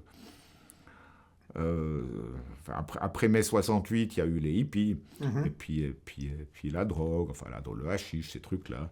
Et puis j'avais quand même des cousines, une cousine en particulier, qui, je crois, en 1975... Le mouvement hippie arrive un petit peu plus tard dans le Jura, mais en 1975, on était bien dedans. Je crois que c'est cette année-là qu'ils sont partis en 2 chevaux pour Katmandou, en faisant des choses qu'on ne peut plus faire maintenant. Ils ont traversé la Grèce, la Turquie, l'Iran, l'Afghanistan, le Pakistan. Oui, j'ai fait ça, moi. Je suis allé aussi en Inde par la route, à l'époque, en 73. Oui. Voilà. Je vois exactement cette période, bien sûr. Voilà. Donc, dans votre famille, c'était pas complètement... vos parents n'étaient pas choqués de vous voir partir? Non, évidemment, j'ai réalisé plus tard qu'ils se faisaient quand même un peu du souci, parce que, alors... envoie-moi une lettre... poste restante, Katmandou. C'est ça. Et donc, pour vous, c'est devenu clair votre choix. Et donc, vous êtes entré dans quelle faculté? Je suis rentré avec une hépatite quand même. Il fallait ramener quand même un souvenir. Ouais. Mais c'était une hépatite alimentaire, juste pour lever tous les doutes. Donc j'avais mangé un truc avarié, je crois que c'était une mangue pas mûre avariée, je sais pas. Et... Où ça, en Inde ou... Alors je l'ai mangé en Inde, mais ça s'est déclaré quand je suis revenu du trekking. Tant qu'on marche, tant qu'on est dans l'effort, on tient. Et puis le jour où je reviens à Katmandou, j'étais jaune, je ne pouvais plus rien manger, j'ai perdu poids. Enfin bref, c'était assez pénible. Mais l'avantage d'avoir une maladie comme ça qui se déclare quand on est dans un pays comme ça, c'est qu'ils connaissent et ils savent comment soigner. Donc je suis allé voir un médecin ayurvédique qui m'a prescrit un jeûne très strict pendant 2 mois, et puis des petites préparations en base de plantes qu'il avait fait lui-même. Et puis 2 mois plus tard, j'étais guéri. Hein, donc c'était très, très, très, très efficace. Donc voilà, quand je suis rentré, je commençais à me renseigner où c'est qu'on peut étudier les relations internationales, le système international. Évidemment, je ne savais rien. Évidemment, il n'y a personne dans la famille qui avait jamais fait des études universitaires, donc je ne pouvais pas tellement demander conseil non plus. Et puis voilà, on ne pouvait pas aller sur Internet, évidemment. Puis bon, voilà, à force, j'ai trouvé que le seul endroit où on pouvait étudier ce que je voulais étudier, c'était à Genève, dans un programme de licence qui s'appelait Licence et sciences politiques, mention études internationales, avec 2 ans à l'Université de Genève et 2 ans à l'Institut de hautes études internationales, qui maintenant s'appelle Institut de hautes études internationales et de développement. À l'époque, les cours étaient dans cette magnifique Villa Rigaud, qui est une villa rose comme ça. Non, Villa Barton, pardon, Villa Barton. Villa rose avec son petit port privé au bord du lac. C'était Chop aussi qui était... C'était Chop qui était le... C'était pas encore Chop, c'était pas... Je ne sais plus qui c'était. Il y avait Lucius Caflich à un moment. Mais écoutez, moi j'ai un peu... J'ai oublié, ça avait passé comme ça, hein, moi, vous savez, moi j'ai pas... je ne pourrais pas dire que j'ai eu vraiment un professeur qui a été mon mentor. Parfois, il y a des relations comme ça entre professeur et élève qui confinent presque à la relation qu'il peut y avoir entre un maître et un disciple. Chez moi, pas. Il y en a quelques-uns qui m'ont marqué, qui m'ont impressionné, que j'aimais beaucoup, comme Kurt Gasteiger, qui était à l'époque le responsable des programmes stratégiques. Une autre personne qui m'a beaucoup inspiré, c'est Victor-Yves Gebali, qui est mort beaucoup trop jeune, qui est un gars remarquable. Et lui c'était le spécialiste des relations Est-Ouest, et notamment de ce processus qui s'appelait à l'époque encore la CSCE, et qui ensuite est devenu l'OSCE, organisation à place de conférence. Et d'ailleurs, j'avais assisté à la naissance de l'organisation, puis j'étais déjà de la diplomatie à l'époque. Et je pense que c'est en partie grâce à lui qu'ensuite j'ai travaillé au sein de l'OSCE plus tard, beaucoup plus tard. Mais lui m'avait beaucoup inspiré. J'aimais beaucoup ses cours. C'était un gars assez formidable. Mais autrement, je n'ai pas vraiment eu de gens qui m'ont extrêmement marqué pendant ces études. Mais j'aimais bien le... Oh, puis j'apprenais énormément de choses quand même. L'économie internationale, le droit international, j'ai toujours aimé ça parce que ça a quelque chose de rigoureux et de mathématique, le droit. Dans les principes, après dans la mise en œuvre, ça devient... J'ai coutume de dire que le standard, c'est le double standard. On pourra peut-être en parler plus tard. Certainement. Et puis l'histoire. Et donc voilà, donc c'était des études où j'ai l'impression d'avoir beaucoup appris, puis d'avoir pris beaucoup de plaisir. Par contre, j'ai détesté Genève, mais ça c'est une autre histoire. Il y a eu le passage, je dirais, obligé de l'armée. Comment vous l'avez vécu, ça? Alors, le plus tard possible, parce que vraiment, quand on vient d'où je viens, l'armée, on n'est pas très chaud, hein, vous savez, il y a eu beaucoup de... Malgré les portraits du général Guisan qui avaient bercé votre enfance? Malgré ça, je n'ai pas tellement envie de faire l'armée. Non, à l'époque, moi j'étais dans une génération où l'armée avait vraiment pas bonne presse. Et puis justement, je vais passer le recrutement en rentrant des Indes. Et puis, miracle, j'avais une hépatite, donc j'avais une magnifique excuse pour reporter. Donc j'ai reporté, je crois, de 2 ans ou d'1 année. Bref, j'ai fait mon école de crue relativement tard. J'avais déjà presque fini mon université, je crois, mais j'avais déjà fini. Et puis, comme je trouvais que ça servait à rien, et puis que je voulais quand même que ça serve à quelque chose, donc j'ai fait en Suisse alémanique. Pour apprendre le suisse allemand? Ouais.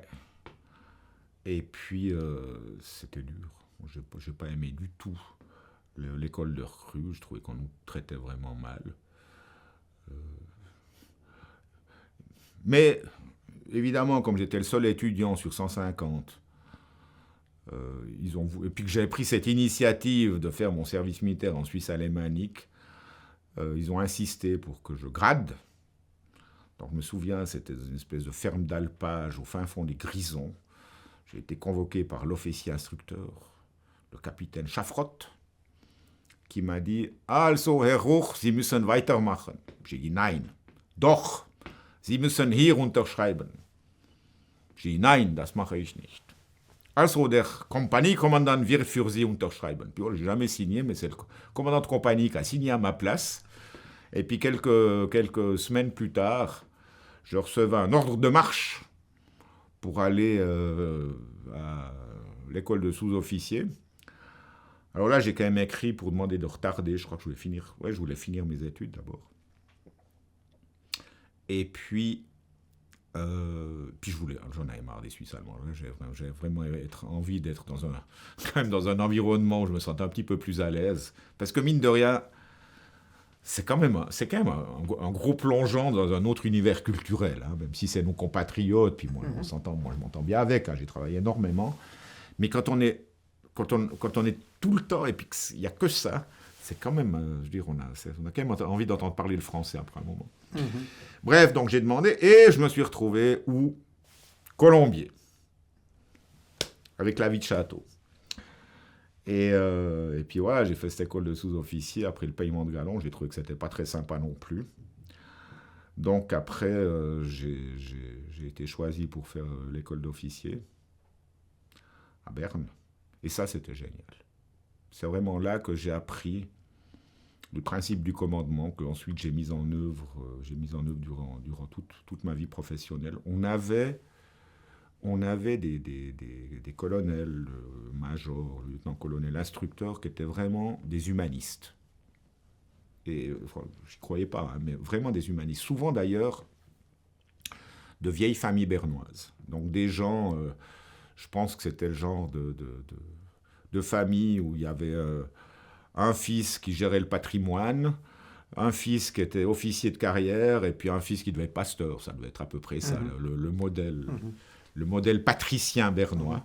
De Watteville et autres. Oui, von Stalden, von Ziegler, ou deux, non, souvent ils aimaient bien mettre de Tscharner, de. Exactement. Oui, tous des gens comme ça, mais remarquables. Mais vraiment remarquables. Je veux dire, quand même, quand on a un officier instructeur suisse alémanique, dans une école d'officiers qui nous cite Simone de Beauvoir et Jean-Paul Sartre, c'est plutôt inattendu. Et puis c'était ça. Donc ça j'ai vraiment bien aimé. Et puis on n'a pas ces problèmes de hiérarchie, on est tous, je dirais, dans les classes, on est tous unis. Souvent, on nous met dans des situations difficiles, des problèmes qu'on doit résoudre ensemble, qui demandent beaucoup de résistance physique, nerveuse et psychique, tout en ayant de l'imagination pour gérer des crises. Et puis ça, là j'ai beaucoup appris, et franchement j'ai beaucoup aimé ça. Donc oui, l'armée j'ai fait. Puis je suis très content d'avoir fait l'école d'officier, parce que j'ai appris un principe de commandement qui m'a toujours inspiré, que j'estime être extrêmement important, et qui est rarement suivi dans ce que j'ai vu de ma vie professionnelle. C'est qu'il y a deux manières de commander. La première manière, c'est de dire « c'est moi le chef, tu obéis ». Et puis la deuxième manière, c'est de montrer l'exemple. Et puis de gérer les gens de manière participative. Et moi, j'ai toujours fait ça comme ça, inclusive, participative, et tout en prenant la responsabilité des décisions quand il fallait. Il y a un moment, on coupe la conversation si on estime que c'est fait, qu'on est arrivé en stade. Il n'y a pas besoin de toujours avoir un compromis ou un consensus entre les gens non plus. Mais c'est important de les écouter, de les motiver, et puis d'être aussi celui qui montre l'exemple. Et ça a été vraiment extrêmement important, j'ai trouvé. Donc voilà, oui, j'ai fait l'armée, oui. Je suis officier de l'armée suisse. Aujourd'hui, vous avez encore des activités militaires ou c'est fini ? Oui, alors l'armée, c'est plus ce que c'était. Ils m'ont oublié. Donc j'ai jamais rendu mes affaires, j'ai jamais rendu mon livre de service, j'ai jamais été formellement licencié. Alors ça pourra aller dans un musée, si vous avez encore vos affaires. Non, je les ai foutus loin. Ah, moi, je crois que j'ai encore le casque. Et puis le machin, là, le masque à gaz. Mais tout le reste, vous savez, j'avais tout dans une malle. Puis il y a une inondation, c'était dans la cave de ma maman, il y a eu une inondation, donc tout était pourri, même le flingue était rouillé. Donc, beau jour, j'ai tout mis un peu. J'ai tout Et changé. donc là, vous avez entamé une carrière de diplomate dont nous parlerons tout à l'heure.